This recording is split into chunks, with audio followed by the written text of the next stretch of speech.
Hello friends, स्वागत है आपका हमारे इस यूट्यूब चैनल में। मैं आज आप लोगों को बताने वाला हूं Bihar board class 10 social science history का जो है ऑल ऑब्जेक्टिव पहला चैप्टर यूरोप में राष्ट्रवाद का ऑल ऑब्जेक्टिव को मैं इस वीडियो के माध्यम से बताने वाला हूं। फ्रेंड, अगर आप लोग ये क्लास कर लेते हैं तो हिस्टोरी का पहला चैप्टर यानी यूरोप में राष्ट्रवाद का एक भी ऑब्जेक्टिव क्वेश्चन आप लोगों से नहीं छूटने वाला है, यानी हर ऑब्जेक्टिव आपको इस क्लास में देखने को मिलेगा। तो शुरू करता हूँ मैं आज की क्लास को। तो फ्रेंड, यहाँ आप लोग देख सकते हैं क्वेश्चन नंबर 1 में है, इटली के एकीकरण का मसीहा किसे कहा जाता है? मेजेनी, नेपोलियन, मेटरनिख, गैरीबाल्टी। तो जो है इटली के एकीकरण का जो मसीहा कहा जाता है मेटरनिख को कहा जाता है। इसका राइट आंसर हो जाएगा सी। उसके बाद क्वेश्चन नंबर 2 में क्या करा? क्वेश्चन नंबर 2 में है कि जर्मनी के एकीकरण के लिए बिस्मार्क ने कितने युद्ध किए? जर्मनी के एकीकरण के लिए बिस्मार्क ने कितने युद्ध किए? 1, 2, 3, 4। तो इसका राइट आंसर हो जाएगा 3, यानी सी इसका राइट आंसर हो जाएगा। उसके बाद क्वेश्चन नंबर 3 में क्या करा? क्वेश्चन नंबर 3 में है कि फ्रैंकफर्ट की संधि कब हुई? फ्रैंकफर्ट की संधि कब हुई? 1864, 1866, 1870, 1871। तो जो इसका राइट आंसर हो जाएगा फ्रैंकफर्ट की जो संधि हुई थी 1871 को, इसका राइट आंसर हो जाएगा डी। उसके बाद क्वेश्चन नंबर 4 में है कि यंग इटली का संस्थापक कौन था? यंग इटली का संस्थापक कौन था? तो यंग इटली का जो संस्थापक था वो मेजिनी था। इसका राइट आंसर हो जाएगा सी। उसके बाद क्वेश्चन नंबर 5 में क्या है? क्वेश्चन नंबर 5 में है कि किस संधि के द्वारा जर्मनी का एकीकरण पूरा हुआ? किस संधि के द्वारा जर्मनी का एकीकरण पूरा हुआ? तो जो है फ्रैंकफर्ट की संधि के द्वारा जर्मनी का एकीकरण पूरा हुआ। इसका राइट आंसर हो जाएगा डी। उसके बाद क्वेश्चन नंबर 6 में क्या कह रहा है कि सेडोवा का युद्ध में किसकी पराजय हुई? सेडोवा का युद्ध में किसकी पराजय हुई? तो ऑस्ट्रेलिया की पराजय हुई। इसका आंसर हो जाएगा ए। उसके बाद क्वेश्चन नंबर 7 में क्या है कि नव गुएल्फ आंदोलन कहाँ हुआ था? नव गुएल्फ आंदोलन कहाँ हुआ था? तो है इसका जो आप लोगों का राइट आंसर हो जाएगा ए, इटली में हुआ था। उसके बाद क्वेश्चन नंबर 8 में है कि इटली का बिस्मार्क किसे कहा जाता है? इटली का बिस्मार्क किसे कहा जाता है, ये आपसे पूछा गया है। तो इटली का जो बिस्मार्क कहा जाता है काउंट काबुर को इटली के बिस्मार्क कहा जाता है। इटली का बिस्मार्क कहा जाता है। इसका राइट आंसर हो जाएगा सी। उसके बाद क्वेश्चन नंबर 9 में क्या है कि यूनान के स्वतंत्रता संग्राम में किसकी पराजय हुई? यूनान के स्वतंत्रता संग्राम में किसकी पराजय हुई? तो यह तुर्की की पराजय हुई। इसका आंसर हो जाएगा बी। उसके बाद क्वेश्चन नंबर 10 में क्या कह रहा है? क्वेश्चन नंबर 10 में है कि फ्रेंड्स ऑफ इटली नामक संस्था का गठन किसने किया था? फ्रेंड्स ऑफ इटली नामक संस्था का गठन किसने किया था, ये आपसे पूछा गया है। तो जो है मेजिनी ने किया था। इसका आंसर हो जाएगा डी। उसके बाद क्वेश्चन नंबर 11 में क्या कह रहा है? क्वेश्चन नंबर 11 में है कि राष्ट्रवाद की अवधारणा का जन्म किस किस घटना से माना जाता है? तो इसका जो है आप लोगों का राइट आंसर हो जाएगा ए, पुनर्जागरण। उसके बाद क्वेश्चन नंबर 12 में क्या करा? क्वेश्चन नंबर 12 में है कि लाल तुर्की की टुकड़ी का गठन किसने किया? लाल कुर्ती की टुकड़ी का गठन किसने किया? तो इसका जो आप लोगों का राइट आंसर हो जाएगा गैरीबाल्टी ने किया था। इसका राइट आंसर हो जाएगा डी।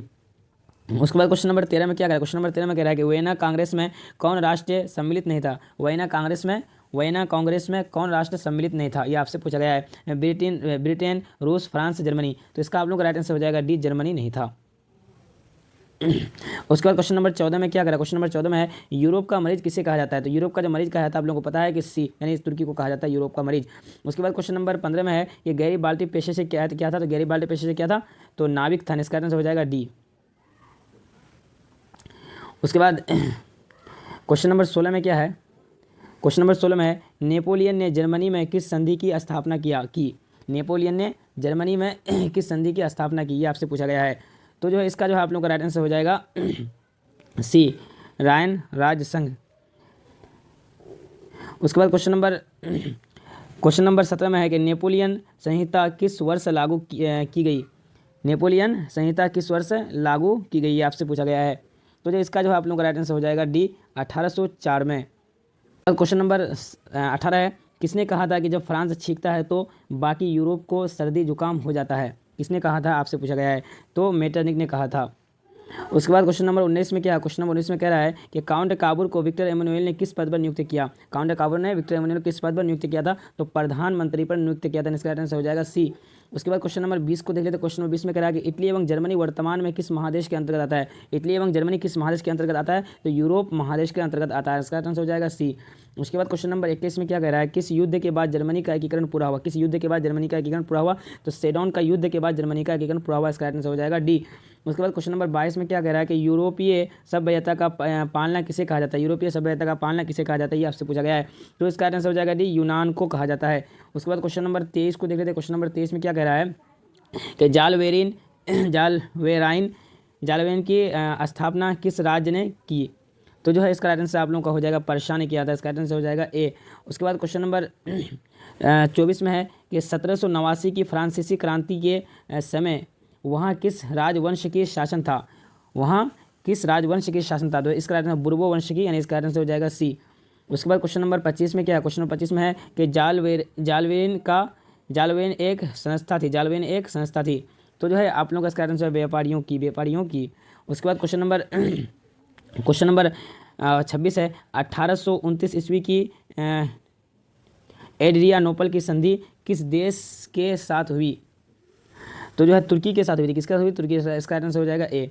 उसके बाद क्वेश्चन नंबर 27 में क्या कह रहा है कि फ्रांस में किस शासक वंश की पुनर्स्थापना वेना कांग्रेस द्वारा की गई, तो किसके द्वारा की गई थी, बुर्बो वंश के द्वारा, इसका आंसर हो जाएगा सी। उसके बाद क्वेश्चन नंबर 28 में क्या कह रहा है, क्वेश्चन नंबर 28 में कह रहा है कि मेजेनी का संबंध किस संगठन से था, तो कार्बोनरी नामक संगठन से संबंध था।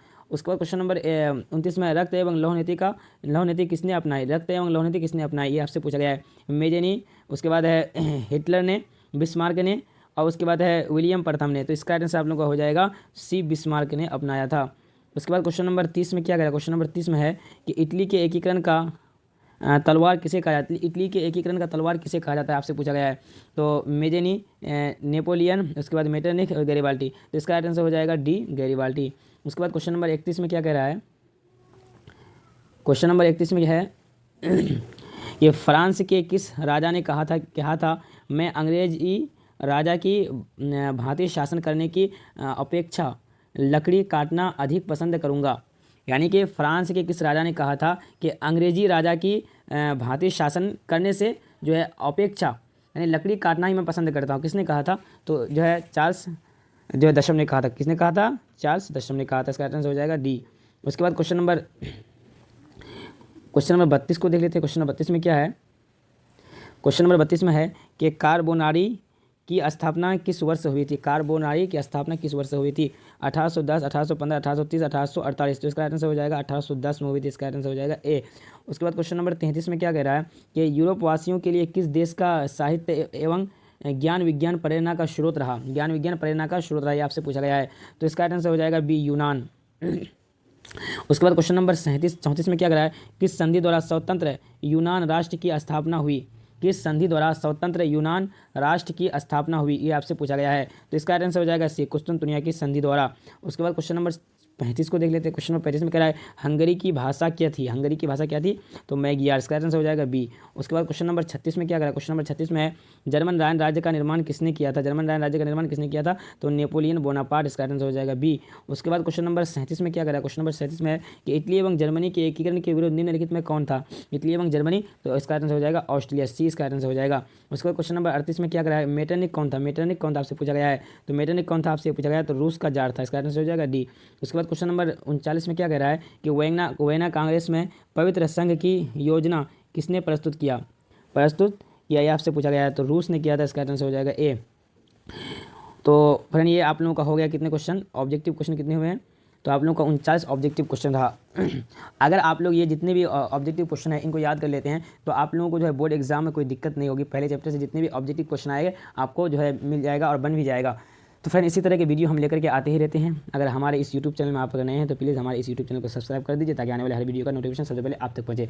तो फिर मिलते हैं हम अगली क्लास में, तब तक के लिए धन्यवाद।